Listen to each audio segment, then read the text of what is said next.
Good evening, everyone. Thank you all so much for being here, and a special thank you to Open Society for hosting this program tonight. My name is Davine Trentman. I am a co-founder of the Soze Agency. We are a creative agency based out of Brooklyn, New York. I am also the executive producer of the Museum of Drug Policy, which is a pop-up art exhibition that is now traveling the world. We've been in 4 cities across the globe, and it's all made possible because of the support of Open Society. So tonight we are going to rap about art and the role of artists and policy and drug policy and why the hell any of those things belong in a room together. And so what I think we're going to come out with tonight is a really clear understanding of the intersection between bringing together artists and creative thinkers and also policy minds and policymakers and the real kind of magic that comes out of that collaboration and that commitment to that partnership. So, with that being said, I'm really thrilled to introduce my panelists. Tonight is going to be a lot of fun. These are some of my favorite people on the planet. So Dwayne Betts is a poet and lawyer here tonight out of Connecticut. Kasia Malinaska is Open Society's Global Director of Drug Policy, and Jesse Crimes is a conceptual artist based out of Philadelphia. So to kick it off, Kasia, I'm going to throw it to you. We're here on a Monday night, and there's some significance to that. Tomorrow is a major day in the global drug policy reform movement. Tell me the importance of tomorrow. So tomorrow is something that the UN system marked as an anti-drug day. And, those of you who follow the UN and actually follow the HIV crisis, you all know that World AIDS Day, December 1, sort of came into existence in support of people who are HIV positive, who are not getting enough services, sort of against discrimination. That's not how the anti-drug day came about. The intention is actually not necessarily to be supportive of people who are drug users, those that need additional services, those that are struggling because of the war on drugs. It actually is sort of to celebrate drug control as such. And if one looks at how countries are celebrating drug control as such, it actually is incredibly uneven, and if anything, it's incredibly punitive. I actually came to learn about that day maybe 15 years ago, actually in Polish press, where I saw a picture of a stadium full of people in China with a couple of people kneeling in the middle and being publicly executed. And that was the way China chose to commemorate June 26th. Those actions were actually criticized internationally, not surprisingly. And so such overt sort of show of force is no longer acceptable. But what we do see is something a lot more subtle, which is if you travel to multiple places on the planet, you'll find out that around June, people are not coming for methadone as diligently as they did in May or April. You'll find out that needle exchange programs are emptying out. Why? Because the police really wants to make the point that on June 26th, they're going to show increased surveillance, increased numbers of arrests, seizures, and so on and so on. So that sort of theme of punitive celebration of drug control is very much in place across the globe, with some exceptions only. And so there's an anti-movement, which now has been in place for close to a decade, where basically it's about people who are articulating their support to people who are struggling with drug dependence, who are speaking out on behalf of those who are incarcerated for drug possession, and so on and so on.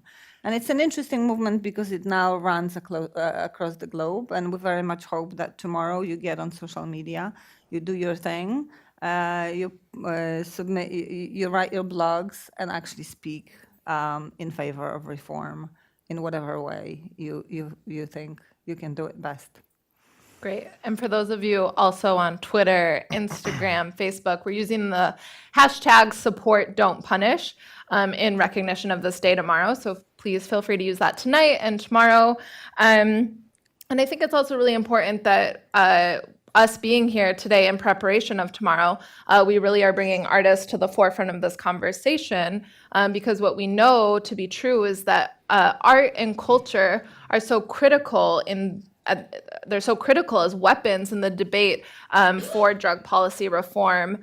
And Jesse, you've shown work at the Museum of Drug Policy, and that work you created while you were incarcerated. So I want to hear more about what that experience was like as you were incarcerated, what inspired you, how did you create the work? Yeah, so I mean, just to like give some kind of context, so I was indicted on a drug charge, and I'm from like a rural area outside of Philadelphia, and so I was indicted on a drug charge by the government. Ended up going into the local jail, and when I refused to cooperate, they shipped me from the local jail to a federal facility, put me in solitary confinement for the first year. I got caught with 140 grams of coke, but when I refused to cooperate, they found cooperating witnesses and unindicted co-conspirators, ended up charging me with 50 kilos of drugs that were never found, no physical evidence. This was all through hearsay evidence, which is admissible in the federal system, but not in like state systems. So that's also part of the reason why they wanted to charge me federally instead of through the state. Yeah, so I ended up arguing my drug weights, but what that effectively did, so instead of being charged with the original 140 grams, my guideline range would have only been like 30 months to 49 months sentencing range. But when they upped it to 50 kilos, my mandatory minimum was now 10 years to life. And if they filed my prior, it was 20 years to life. And so again, this is like a game that the prosecutors play to kind of leverage over you to get you to plead guilty. Or, if you go to trial, like, they'll give you that kind of time. And so, going into the system, this was all kind of new to me. Even though I had done like a state bid before, the federal system is like a whole different animal.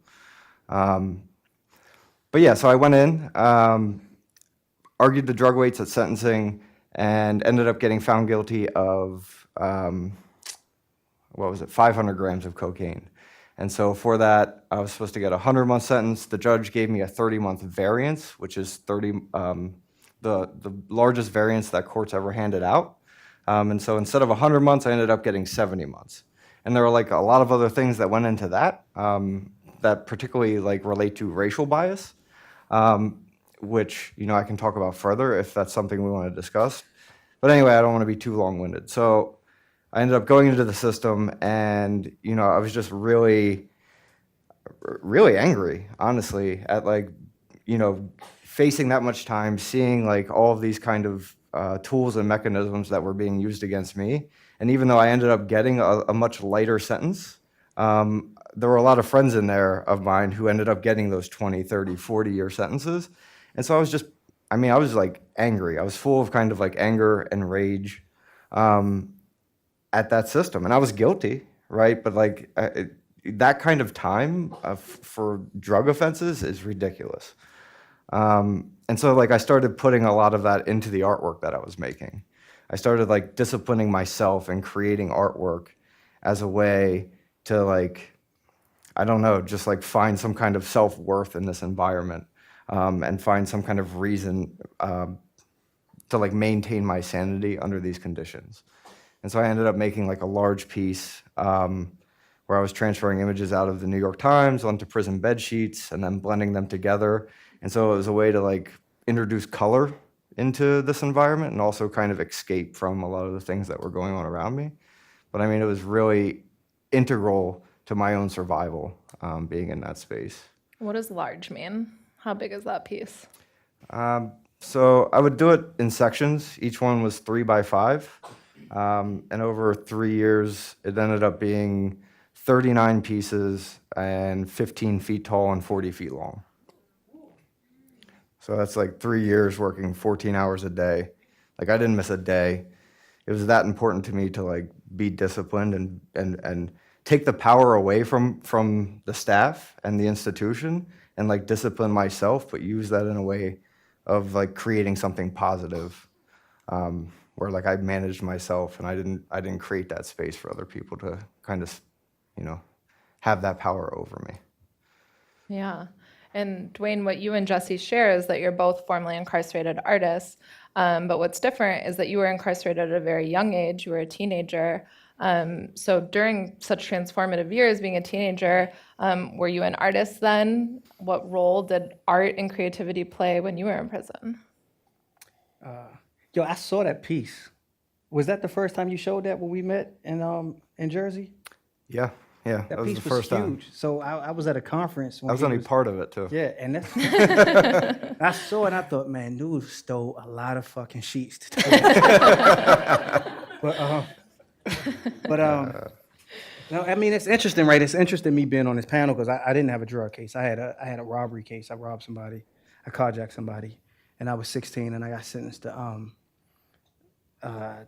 23 years in prison. And then they suspended some time and ran some time concurrent. So ultimately I had to do ultimately I had to do 9 years, and subtracting good time, I did about eight and a half years. And it's interesting though, because I went in, I planned on being an engineer, and just being 16 and needing to have something to hold on to while I was incarcerated. I had told myself at 16 after I got sentenced, I said I'll just be a writer because I always had something to write with and I always had paper. So I just figured, I would be a writer, which actually sounds really absurd to me to think back of like me being a 16-year-old kid facing 9 years in prison, having never been away from home for more than 5 days when I went to a basketball camp, and being confronted with more than 3,000 days of incarceration, making a decision to be an artist because I believed that would be something that could anchor myself to a reality that made sense. But then I was asking myself, and this is the last thing I'll say, and we can move on a bit, but I was asking myself, like, to be an artist, and how does my work as an artist relate to sort of the war on drugs and drug policy more broadly? And I think in the sort of recent past, I wrote a book called Bastards of the Reagan Era, where the whole book was kind of like exploring what it means for a community to be overrun with drugs, and what it means for people who are engaging in the practice of selling drugs, and what it means for young people who grow up in that to grapple with their own identity. But even beyond that, I realized that while I was incarcerated, I was writing a lot of poems that touched on drugs because it was just present. It was a lot of people I knew in prison who were heroin addicts. It was a lot of people I knew in prison who sold drugs, and everybody didn't get locked up for those things, but sometimes that was on the peripheral of who they were. And I was always grappling with that as a writer. And so what did the art mean for me? I think the art meant that that I was able to think with more nuance about what the system was doing. And creating poetry and writing essays forced me to grapple with, in a more contoured way, the system I was existing in. Because like Jesse said, and I hadn't thought about this before, but I was guilty. And I didn't challenge my case though, because I was like obviously guilty, and I was facing 2 life sentences, and the trial tax is real. But as I was listening to Jesse, I realized that a lot of people, that one of the important parts of the fight against the war on drugs that I think we don't conceptualize as much, talk about as much, is that if you're facing a 30 to 40-year sentence, and then they change the weight of the narcotics you have, and now you're facing a 100-month or 10-year to life sentence, sometimes you go to trial not because you're combating, not because you're challenging your guilt or innocence, but you go to trial because you're challenging the fairness of the underlying sentence.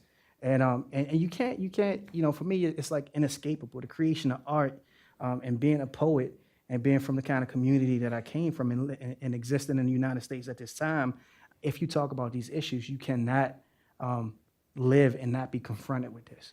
So even though I committed a carjacking, I'm constantly talking to people who had drug cases. I'm constantly talking to people who dealt with addiction. I'm constantly talking to people who family dealt with the sort of adjacent concerns that come when you have a person in your family that's addicted to drugs. And so that bleeds into my work, and it bleeds into my work in ways that sometimes I'm not even conscious of. I mean, the poem that I read in D.C. was fully about somebody who was talking about the history of drug addiction in his family and who ended up in prison for a long time, partly because of that. So it's basically like inescapable, and it's interwoven into all of my conversations. Not all of them. I mean, sometimes I talk about sports, but Only on the weekends. yeah. So, Kasha, we have all of this amazing art, but what does it mean? How does it apply to the drug policy reform movement? And what can art maybe translate to masses of people that a traditional debate can't? So the best I can do is just to share my own experience, because generally art is not my area of expertise. But I think back to the AIDS crisis in end of 80s, in the beginning of 90s. And I think to times when I was working actually in Philadelphia at Children's Hospital with moms who are HIV positive and were coming to the clinic with children who are positive.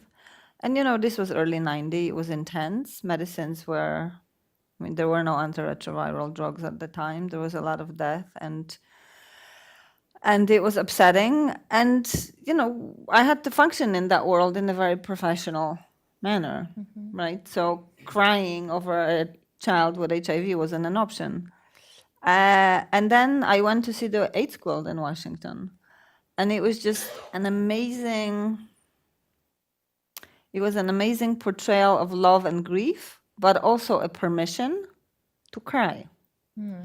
Because that's what people did. When you think about the AIDS quilt on the mall, it was enormous, and you would just go there and panel by panel sort of feel the grief and the loss, and it was okay to cry.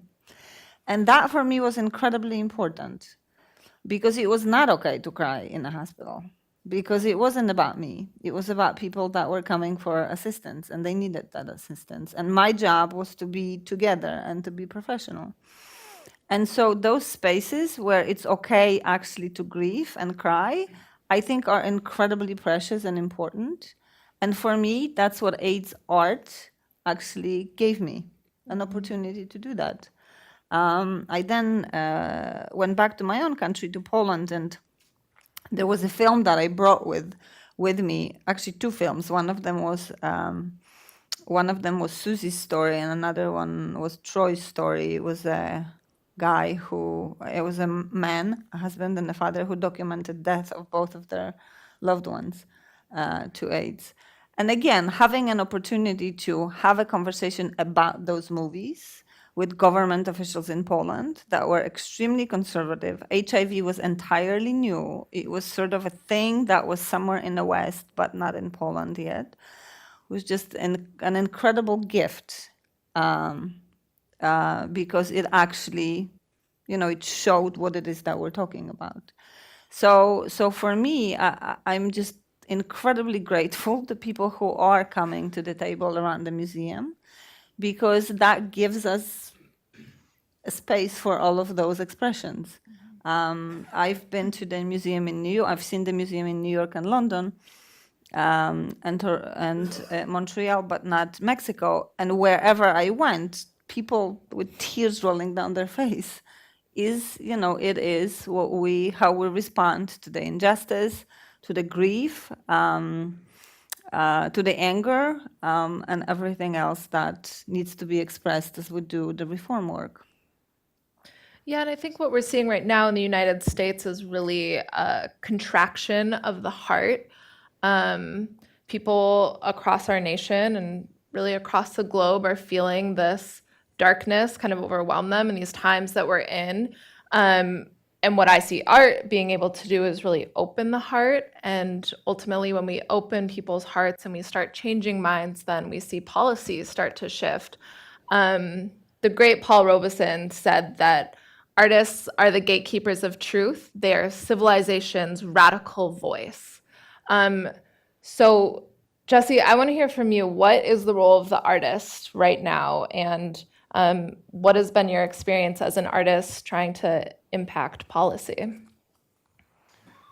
I mean, first, I mean, it's not really for me to say what the role of the artist is for everyone. I mean, it's like so different across like every context. And so, like, the role of the artist for me is to make work that is like genuine and true to yourself. So for me, in order for artwork to even be impactful, it has to be honest. Today, I think there are like a lot of artists who like try to get into an issue and try to like work through an issue because it's like what they want to talk about, but sometimes it's not always like a genuine thing that they're working through. And so first and foremost, I feel like it needs to be real to you because it needs to come from that place. Because if it can't impact you and it doesn't help you work through something in any way, you're not going to be able to help anybody else see something in a new way. And so, yeah, I mean, I think just as varied as all of the issues and all of the artists are, the role is to be genuine and true to yourself in what you create, but then also think about how what you create can have a broader impact, right? Like how what you make can be attached to other things that can be insightful or allow people to come at something in a way that they may not have thought about it. So it's like humanizing in some sense, but it doesn't always have to be humanizing. Sometimes it can be illuminating in other ways, right? And just make people feel something differently. Yeah, and so personally for me, like as I make my work, and what's been really important to me lately is that I've been like the work I made in prison, I've come home, I've shown it in museums, I've shown it in galleries, I've done talks, and what I've recognized more is that the people who connect with the work are already allies, right? And so like thinking of myself as an artist, as a white guy from like rural Lancaster County outside of Philadelphia, it's like, what's my role? Like, what is my role in my artwork, particularly given where our country is today? And it's like, I feel like part of my responsibility as an artist is to go back to the community where I'm from and talk to people who think opposite on a lot of these issues, or who just don't actually have an understanding of what some of these issues are, to be real. And so like when people get an accurate or more accurate depiction of what some of these things are, like people are willing to come to the table. And so for me lately, I've been trying to make artwork and like not try to get people to come to it, but take it to them and like figure out strategic ways to make that happen, to kind of broaden these conversations outside of like our bubbles. And so like that's what I've been thinking through. But again, I think it's different for every artist. Yeah, Dwayne, I want to hear from you on this. Do you feel a duty as an artist? And just to second that, as you, I feel like, approach this from a really unique lens because you're also a lawyer. And so does being a poet transform the way that you view the law? He's like, yo, did she say he was a lawyer? Because I know he said he did 8.5 years in prison. There's no way to fail. Let me see. Well, I guess I agree with some of that. I mean, again, I can't say what it means to be an artist for everybody. But I think one of the reasons why artists haven't typically, like the connection between art and advocacy, I think has gotten stronger over the past few years. And I think one of the reasons why artists haven't been more closely aligned to organizations has been because organizations frequently want talking points. And a talking point for artists is propaganda. So for instance, if I write a poem, and it's about somebody who's abused their wife, but the guy was an alcoholic, or the guy was strung out on crack, like both of those things are true, right? But from a policy perspective, they aren't actually worried about the domestic violence because that complicates the issue of how we punish somebody when they have like multiple things going on in their lives and when they've committed different kinds of crimes, right? So as an artist, I'm gonna write something that complicates the narrative and frustrates the way we think about something. And frequently organizations, they don't want that shit. and they don't want to engage with that. And the other thing is like for me is really interesting is as a poet, I wasn't intelligent. And for a long time, right? Like we don't go to poets. I think the only poet, and he got an amazing new book out, Terrence Hayes is like the only poet that I've seen on CNN talking about things other than a recently released book. Like somebody that's offering commentary on the world at large. Because usually they don't go for artists for that. Although we got a huge and a long history of artists being active voices around issues. Wendell Berry, for example, in Kentucky, always talking about environmental issues. And those aren't voices that we go to. But I wrote a memoir. And because I wrote in complete sentences, motherfuckers was like, yo, he been to prison, let's put him on a panel. And the idea was that, right, like I wasn't on panels to talk about my memoir, though. You see what I'm saying? Like I was on a panel to talk about the issue because the memoir suggested that I could talk about the issue absent whatever was said in the memoir. Whereas the poet, like they don't think of poets in that way. And so you think if you ever write a poet, you want them to read poetry, and if the poetry doesn't support the issue in the exact way that we need to sell, I don't want to use it. As a lawyer, what I've tried to do is, I mean, I became a lawyer to to assert that I had intelligence. No, this. No, but like, so that, but I became a lawyer because I recognized that like art and advocacy exist in one way, but having been a victim of my own actions and a victim of the law. And I want to be clear, right? I was a victim of the crime that I committed, right? I committed a crime.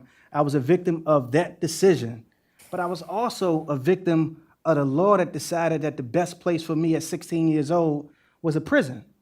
And where, I spent my first 10 days in solitary confinement. I did close to 2 years over the period of my sentence in solitary confinement. I went to super maximum security prisons. And that was the law that mandated actors to make those kind of decisions. And I felt like, I've been grappling with this as an artist, but if I went to law school, I could more efficiently maybe grapple with the ideas that animate what the law means.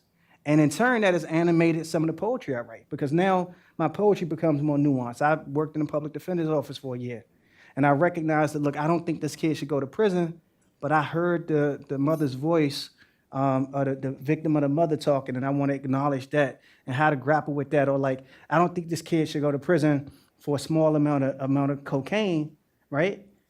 And I know that he didn't go to prison for that, but he went to prison for his fourth drug charge.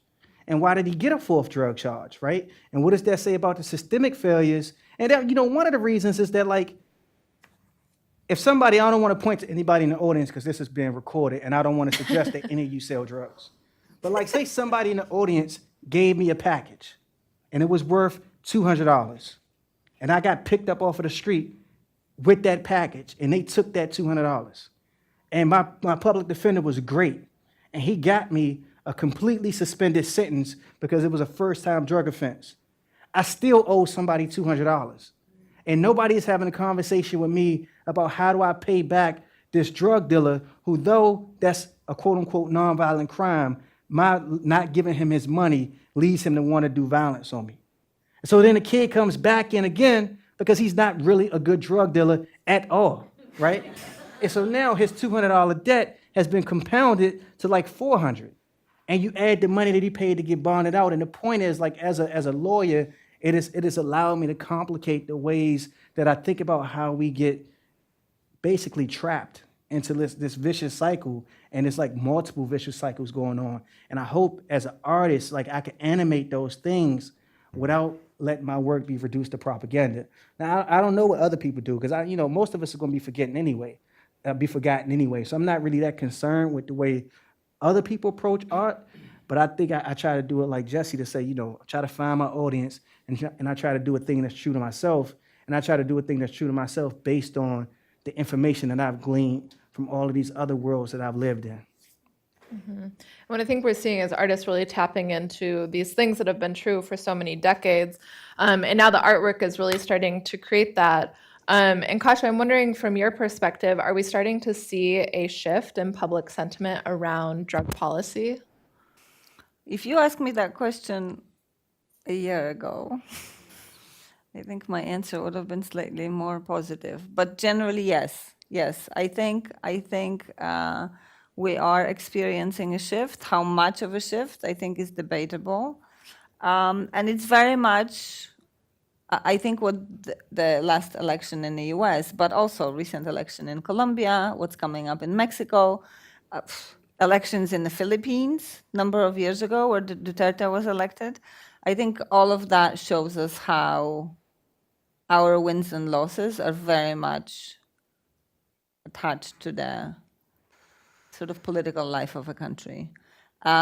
Because, you know, in Europe, for most part, yes. Canada, obviously, the progress is clear.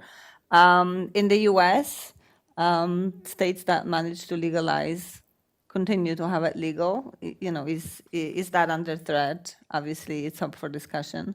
But I think generally the narrative has shifted. I think it's clear that what happens in Philippines is awful and unacceptable, and there isn't anyone in their right mind that would publicly back such policy. So of course, China no longer executes in the stadiums with people chanting "kill, kill." So of course, we're moving in the right direction. I think the elections in Latin America this year are going to show us how much of a backsliding are we able to accept, and where do we need to go next? Yeah. So Jesse, I kind of want to shift this a little bit because I think it's important to pull out that you and Dwayne both do have the experience approaching this as formerly incarcerated artists, but I think generally there's major misconceptions about the type of work and the quality of work that formerly incarcerated artists create. And it is an honor to share the stage with you, to share our partnership with you and our work that we do. So what do you think is the biggest misconception about artists who are incarcerated now, who are formerly incarcerated, and what do you want the audience to walk away with knowing? Yeah, so I mean, I think going back to what Dwayne touched on, even like when he was talking about his memoir or his book, right? Like when people, one of the big issues is like when people want you to do something as an artist who's been to prison, like a lot of the work gets pigeonholed into that kind of like that tight narrative, and like the complexity of the work gets overlooked.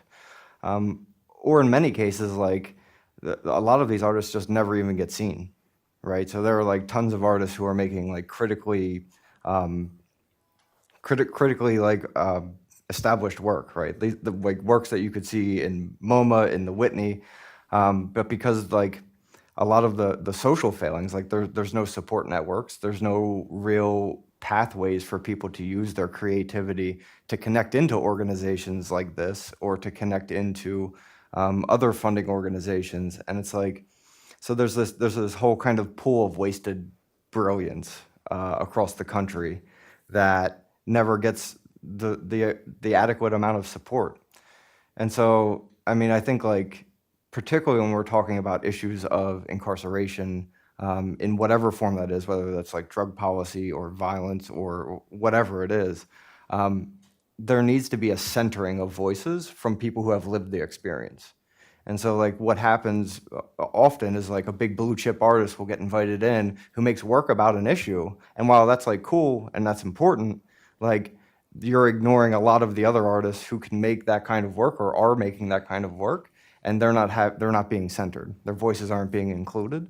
And so like that's what I would like the audience to know, is that, you know, when you're thinking of, or if you're in a position where you're trying to organize something around any issue that's pertaining to incarceration, always make it a point to search out people who are directly impacted.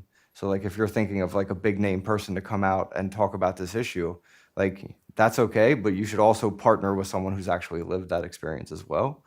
And think about ways to like support that artist.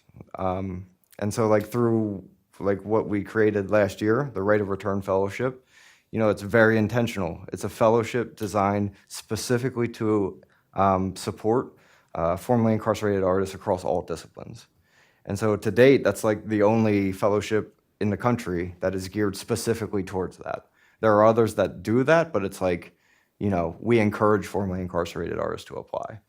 And so I think there needs to be a much more kind of intentional push to include artists. The misconceptions is that, I don't know what it is, that they're not technically gifted or like conceptually as gifted, but there's definitely like some kind of stigma around including formerly incarcerated artists at like the upper echelons of like a lot of these organizations that are going on.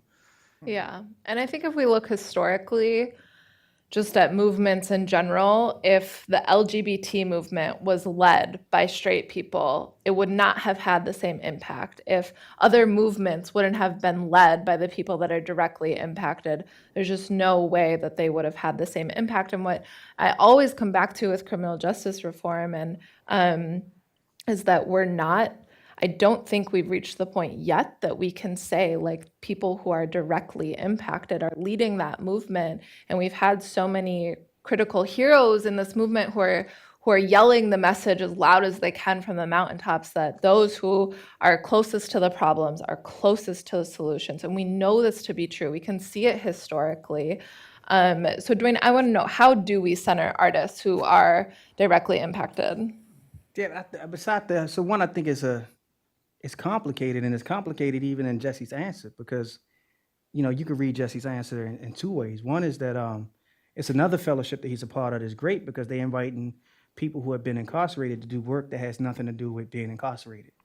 So frequently it's sort of like, do you have any wounds? Are the wounds that you have on display for the world in the work that you create?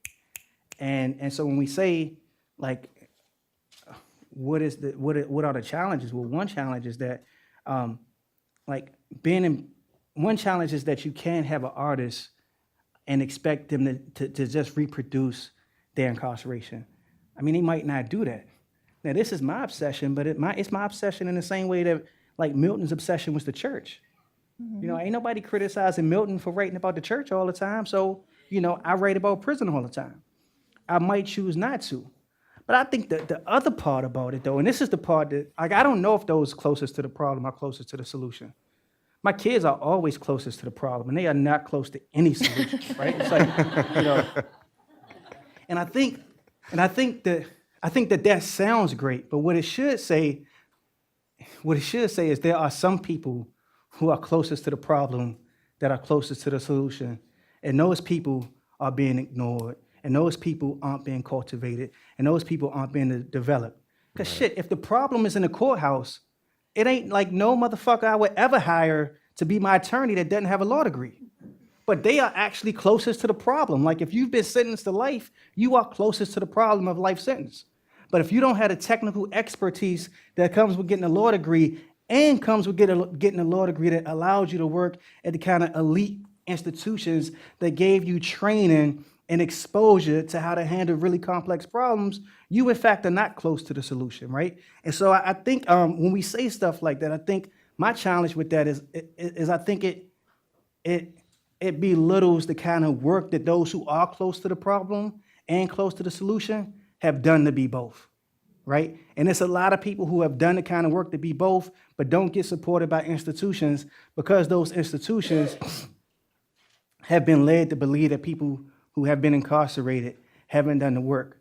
One of the things that Jesse first said, right, he didn't say, yeah, I was locked up and I did these sheets and I was tearing up sheets and creating these images. He was like, well, I decided to do 3 by 5 inches, and ultimately over a period of 14 hours per day for 3 years, this is what I created. And even in his telling the story, he was informing you about the technical precision that he was able to build by working 14 hours each day. He didn't say I was incarcerated. And no, it's like, no, I did the kind of singular work that everybody does to be a master artist. That is what I'm telling you a story of. I'm not simply telling you a story of this thing that I created. And so my thing is the misconception is that people don't understand that there's many of us who have done those kind of things. And some of us who have done those kind of things aren't prepared today to lead a movement, but are prepared today to be mentored. The first time I heard of Soros was like 2010. And I wasn't in law school and I wasn't a lawyer. but I had a justice fellowship, and I was able to meet a lot of lawyers, and I was able to be engaged with a lot of advocacy work, and I was an expert at least on what it meant to be a juvenile who was incarcerated, and I was an expert on the sort of history and the mechanisms and the state laws that led to that. And it was never a single person in the field that said, Dwayne, you know, it's a ceiling about how far you could go in this work right now, because you don't have a degree that trains you in a certain way to do a certain kind of work. Most of us have law degrees. Have you ever thought about law school? Like, nobody ever said that to me. And then I ended up at Yale Law School. And so my thing is, how many people are like me who like didn't get an opportunity to even imagine what the ceiling should be? I think that's the misconception. The misconception is that you meet somebody that's formerly incarcerated and their ceiling is being on your panel, right? And we aren't on this panel because we were formerly incarcerated, though, right? That was like some added shit. Devine was like, y'all are great, and you were formerly incarcerated, so fuck it, let's do it. But like a lot of times, people who were formerly incarcerated get invited on panels just because they were formerly incarcerated. Like that shit is a skill. It's like, you know, we have this person, you know, who's a doctor who works and runs this institution. We have this person who has been an attorney litigating death penalty cases for the last 20 years. And we have Joe who served 15 years in prison for, you know, heroin, for heroin trafficking. It's like, what is his expertise in? And I think that we do that far too often. And so the misconception is that our expertise should be limited to our incarceration, or is limited to our incarceration, when in fact, those of us who are able to do a good job is because we've developed expertise in the same way that everybody else in the world develops expertise, by like hours and hours of work and study and commitment and dedication.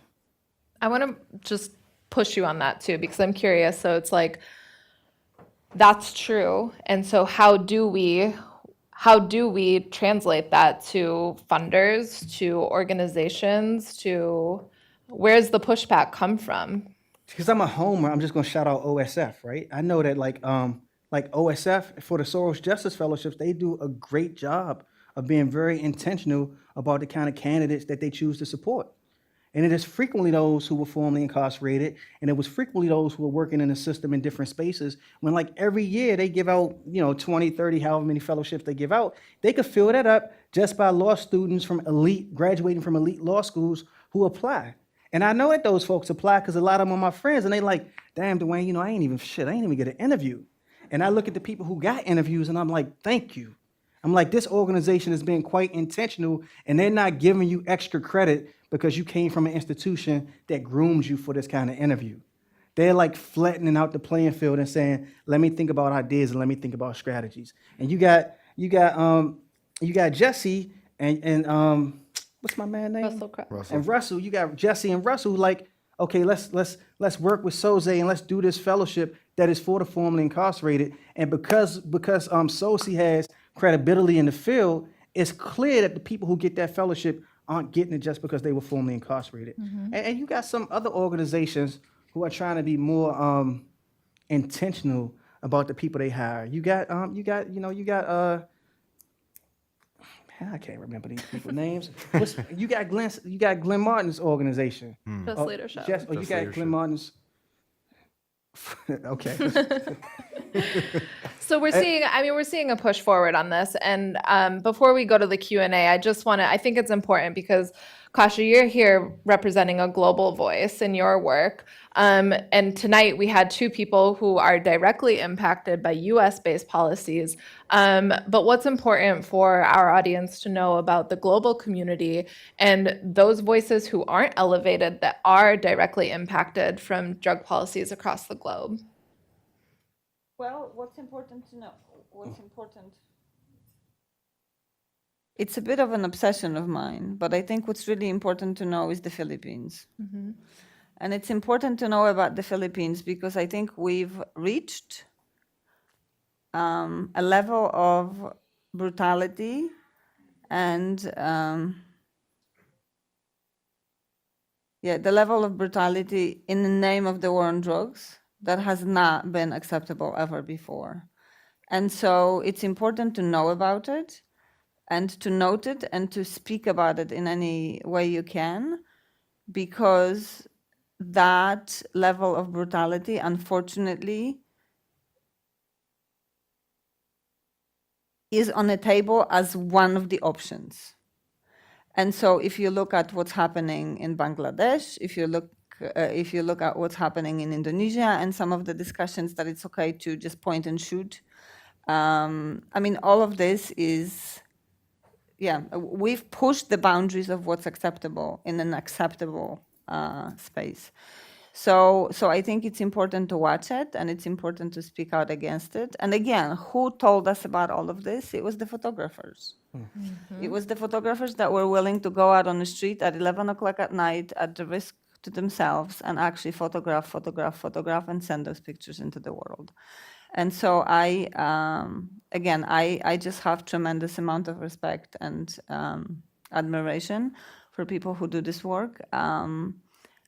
So that's important to know, that the boundaries got pushed. The same way they got pushed in the US when we look at the children, right, of immigrants stopped at the border. So I think speaking up on that, speaking up on how unacceptable it is that we're going into that place is important. I think it's also important to celebrate the good stuff that's happening. Let's celebrate Canada. Right. I think there's been a lot of discussion around Uruguay. Many of you will know that this is the first country that regulated cannabis at the national level.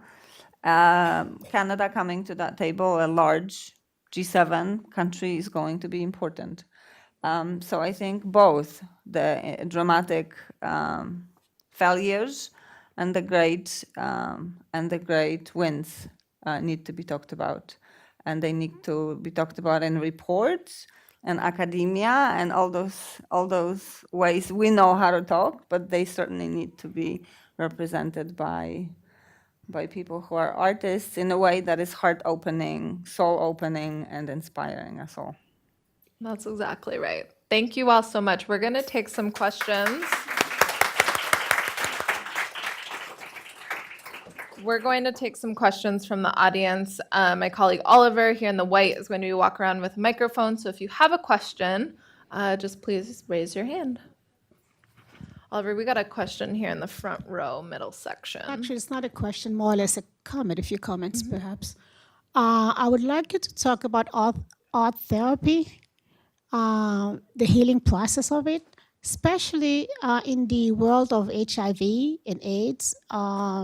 It would be a good idea to have people living with HIV and AIDS to basically write their stories, because many times the public does not have much of an idea of what living with HIV, they're here, but they don't really know what exactly a person who's living with HIV is going through. I would love to make one little correction to the lawyer. I believe once you are a lawyer and you have a license, that is true. It's probably easier to have elite training or training for whatever organizations. But once you have your license and you are brave enough, you can go out and do what you have to do. You can become a great lawyer without any elite backup. Thank you. Let's take maybe a couple and then respond. Yeah, Sure. That makes sense. Great. So we're going to take a couple more questions before we respond here in the front, Oliver. So there's been a piece of drug policy art in the news the last couple of days. Some sculptor took 20 tons of metal, bent it into the shape of a bent spoon, and erected it in front of the Purdue Pharma headquarters. And has now been charged with a felony. I'm not sure exactly what felony for doing that. And has taken a lot of heat on the grounds that a bent spoon is stigmatizing. So I'm just curious about what people think about that. I'll just take the first. I don't think I was making that point about, I wasn't making the point that you have to go to an elite school or be an elite lawyer to work at elite institutions. I was just making the point that a lot of elite institutions only hire lawyers or summer interns. They go to the top 10 schools in the country, and it just becomes much more difficult. And I was making that point as a challenge to the system, not as support for the system as it exists. And some organizations like PDS is frankly opposed to that, and they get, they hire law students from all over the country, And they don't just hire law students from the top 3 or 4 schools. But I worked at the ACLU, and I saw all of the people they hired, and I was in conversations with people at the ACLU where they just frankly said, we can't find people who are formerly incarcerated to have these jobs. And so I kind of, in that case, I'm just sort of speaking of experience with those institutions. As far as the art therapy, I don't know. I have no clue. And as far as that goes, I hope dude has a great lawyer that's free. I hope somebody takes that case for free. Yeah. And I actually think that that's amazing, and I hadn't heard of it, and I'm going to look it up as soon as I leave here. I think that's pretty amazing. I wonder how he did that, though. I mean, he had to be a ninja and a genius to do that under the cover of night. I've seen that piece, and I thought about retweeting it, but the hesitation I had around it is, while I think it's incredible, because in my very humble opinion is the role of the artist is to really be disruptive and to tell these radical truths. But what I think is so dominant is the US focused narrative that we have an opioid crisis, which is true, we do. I personally lost my brother to a heroin overdose, so I'm very familiar with this crisis. But 5.5 billion people across the globe don't have access to pain medication, and that is something that the mainstream media is not talking about. So I think that piece is super critical here in the U.S.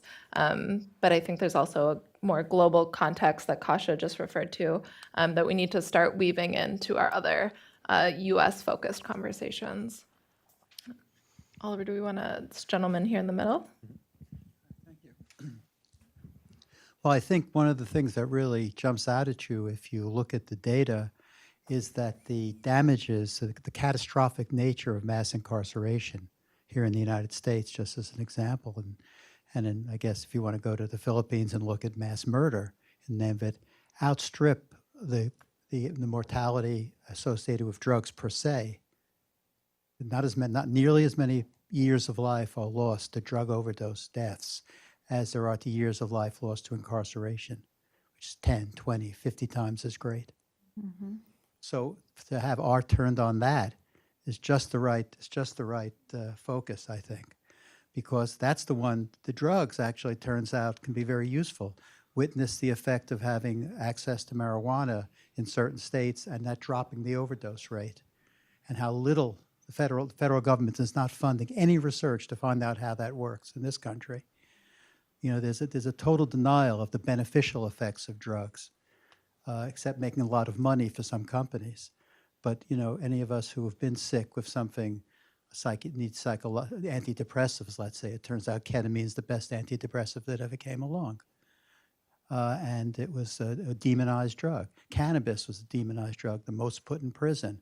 And now I'm on the medical marijuana program in New York for an injury to my leg, and it's a wonderful pain reliever.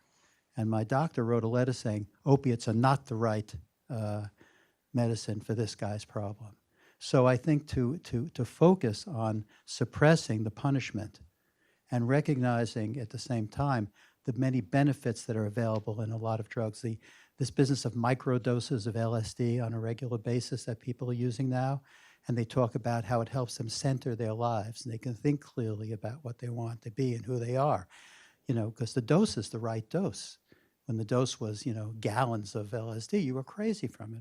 Most of us had that experience one time or another. The only way we drink is a gallon of rum at a time, for example. Now, alcohol wouldn't work in that context. And the concept that something useful for dealing with a complex and conflicted society full of contradictions and hypocrisies, the drugs come in real handy around that in terms of your emotional balance.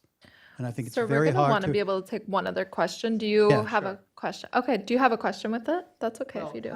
How can we focus the artistic energy on this phenomenon of mass incarceration and the punishment when we have to recognize the benefits of these drugs in many ways, aside from Purdue's ability to make billions of dollars on the most dangerous versions of the distribution of drugs. We used to talk with Ethan at Princeton about what would the system look like for legalization? Oh, it would be like the pharmaceutical system. You go to a drugstore and get your drugs. Look at the example of that with opiate pain medications. Jesse got that one. Jesse, you gonna answer. I got that. Jesse got that question. I mean, for real, I mean, it's pretty common sense. I mean, we're talking about punishing people for drug use, drug sales, when this is more of a social issue, right? It shouldn't be a legal, punitive issue in the first place. And like going back to like a lot of other like social things that get ignored, right? So like we talk about mass incarceration and all of these things, but that's kind of like the back end approach. Like, what's the front end approach? Like, what leads to mass incarceration? Obviously, it's like very shitty policies and like moral decisions by people in power. That's one part of it. But like also like economics, right? Like what's happening in communities that drives people to want to use drugs to self-medicate, to like detach from society, to not communicate with people. Like what's wrong with our countries, like with communities, like individuals' self-worth, right? Like, why do we search for all these other things in all of these other places when you can have that in here? And so, like, even when you go into prison, like, that's not being addressed before you go into the prison system, and it's not being addressed in the prison system. And so, like, you go in and, like, I've been through every rehabilitation program in the federal system, RDAP, it's like the shittiest program possible. All they do is try to get you to identify the negative decisions you're making. Like, how do you identify that? What are your triggers? And then there's nothing else to replace that. Like, we need to be talking to people like, what makes you feel good? What are you good at? How can we build you in whatever you're interested in? And that's the thing, like once you build, for me, it was art. And like now artwork is equally, just gives me the same kind of self-worth that I was getting from doing drugs. You know, it's artificial self-worth, but it provides something in that moment from doing drugs and from selling drugs. Like feeling like I was the man because I had all this money and I could do all these things when I was like, came from a poor background, very poor background. And so it's like, what are we providing before prison, in prison, after prison? Like, what are we providing to build people so that self-worth and like having to rely on drugs as some kind of medicated system or having to sell drugs to get economic benefits, like those are the failings. And like we're not really doing much to address those underlying things, because these are all like symptoms of something like deeper that we don't really touch on. We're going to take one last question. So we'll go over here. Oliver, or thank you. Hi. I was wondering how, if race comes up in the discussion of your art, and if you can use artistic expression to kind of excavate racial empathy, especially in this intersection where we find, what I find is that you have formerly incarcerated people who disproportionately in the nation's mind may look black and brown. And so the act of redemption is kind of still a national hurdle in a way that maybe in formerly incarcerated people who may be victims of previous wars on drugs that in the nation's mind are disproportionately black and brown. Again, kind of the redemptive nature of what they're given versus maybe what we see with the opioid crisis now, which has much more of a white suburban face, the empathy, the national discussion, even kind of what you were saying, Jesse, about like the credit people get for the art that they create, the level of intelligence that they have, the potential that they have after incarceration. I wonder if there's a discussion to be had at the intersection of race, art, formal incarceration, and drug policy. Just wanted to bring that into the discussion. Absolutely, yeah. I mean, so like a part of what I use my artwork to talk about are how I was treated very differently in a lot of these contexts. And so like the artwork, I mean, it dealt with the entire experience and like all of its complexity. And so none of it was like straightforward answers. But like when I show it and like get to talk about some of it, I get to also relate that to some of the experience. And so like when I was sentenced, the judge, this like stands out, and this is something I always talk about, but like the judge said to me, he's like, you know, when he gave me that 30-month variance, he's like, you know, I see value in you. He's like, but if I look at you, if I look at you on paper, you're an absolute train wreck. He's like, but after hearing you talk today and having everyone come out and support you, I see value in you, and I'm going to give you a chance And so he gave me the 30-month variance, right? I still didn't cooperate. This wasn't for cooperating. And then he said, just earlier today, he's like, just so you know, he's like, earlier today, someone came before me who had the exact same drug weight, the exact same criminal history, and I gave him 22 years. Jesus. Yeah, but the question though is, did he tell you that this person was black? I was with them in the holding cell. I mean, I knew he was black. Yeah, but I of just wanted to course. know if the judge told you. No, of course. That's funny. And so, I mean, like, it's not funny. I'm sorry. This is being recorded. That is funny in a way that like train wrecks. right. You know. Yeah. Yeah. Right, and so, oh, and then like that's part of like, yeah, that's part of like what I talk about. It's part of the anger. It's part of like all of the bullshit which goes into it. But I do feel like, you know, there are much broader ways to talk about that. I'm sure. My judge told me I'm under no illusion that sending you to prison would help, but sometimes you got to go.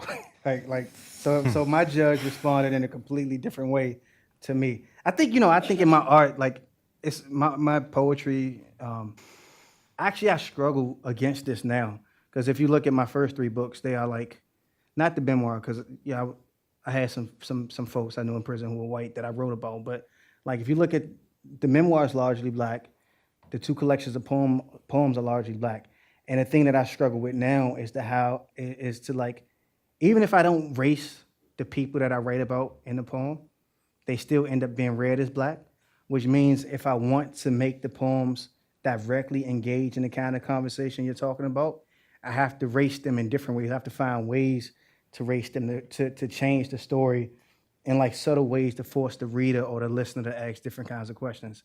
And even as we've had this conversation, I mean, it's like so much to talk about. He said that at the very beginning, though, because you mentioned the fact that you got this 30-month variance that nobody ever gets. And you was like, and we know why it was that. But it's so much stuff to engage in. I think that sometimes we had a conversation and don't explicitly talk about the ways in which race motivates a lot of the decisions that are made in court, particularly decisions around like who gets mercy. Because if we say that we're talking about a world in which everybody has engaged in, if we say that we're talking about a world in which the people in this world that we're talking about have engaged in criminal conduct, then the real thing is about the ways in which judges and prosecutors are willing to cut people a break when they're white and not willing to do the same thing when they're black. Or we're talking about the ways in which society at large is willing, you don't need a redemption story if you're white. If you're white, you just need to be white. And you come home and you get to be white again, right? And so you actually don't even need a redemption story. It's work done by Deva Pager and other sociologists that talk about the fact that somebody who was white with a criminal record is more likely to get a call back on a job than somebody who was black without a criminal record, right? So I think I at least know it's more in my work that I could do to engage in that conversation. And I think if it felt like we missed that, if it felt like I missed it, right, I apologize because I do think sometimes you come somewhere like this and you kind of got this singular focus and you don't mention the way that like racial bias was present at every stage of like my criminal proceedings. It was present everywhere, and how my work is always trying to animate that, but animate that alongside a bunch of other things. It just like, it gets complicated though, and that's why being an artist is different from like writing a white paper, because if you're just writing a policy paper, you could ignore the complexities and just hone in on your talking points. But like sadly, I think as artists, we you know, I mean, I wish that I wasn't like denigrating that came off wrong. I write those things too. I just With that, thank you all so much.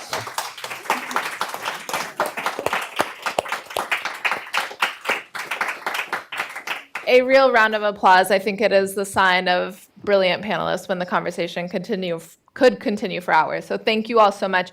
Again, the hashtag is #SupportDon'tPunish. It is where you will also find where we've engaged these artists and their social handles so you can continue to follow their work and the conversation moving forward. So thank you, everyone.